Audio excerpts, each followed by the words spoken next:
ఆయన ఉన్న ఆఫీసులన్నీ ఎత్తుకపోయిండట.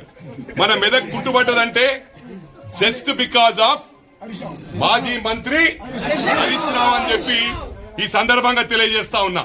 ప్రజలందరూ కూడా గమనిస్తా ఉన్నారు. అందుకే ఎంత మంది లీడర్లను కొనుగోలు చేసినా ఎన్నికల్లో సర్పంచ్లను ఎంపీటీసీలను మొత్తం అంతా కొనేసిండ్రు. కానీ ప్రజలు మా వైపుండి ప్రజలు మా కొడుకును గెలిపించిండ్రు.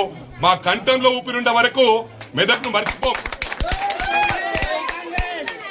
ఎన్నికలప్పుడు వచ్చి మేము ఇది చేస్తాం అది చేస్తాం అనేటోళ్ళం కాదు.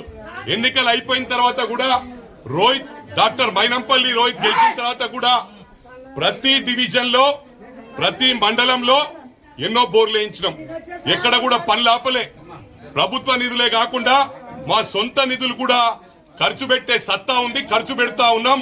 మరి రాష్ట్రంలో మా విధంగా సొంత డబ్బులు ఖర్చు పెట్టే వాళ్ళు ఎవరైనా ఉంటే చూపించమని చెప్పి హరీష్ రావుని అడుగుతా ఉన్నా. దయచేసి హరీష్ రావుకి చెప్తా ఉన్నా, మళ్లీ వచ్చి మెదక్ ఛాలెంజ్ కట్టి ఆ రోజు కూడా ఛాలెంజ్ ఏం కట్టిరంటే కేసీఆర్ గారు కేటీఆర్ గారు హరీష్ రావు ఏం ఛాలెంజ్ కట్టిందంటే తండ్రి కొడుకులను అసెంబ్లీలో ఎంటర్ కానీయమని చెప్పిండ్రు.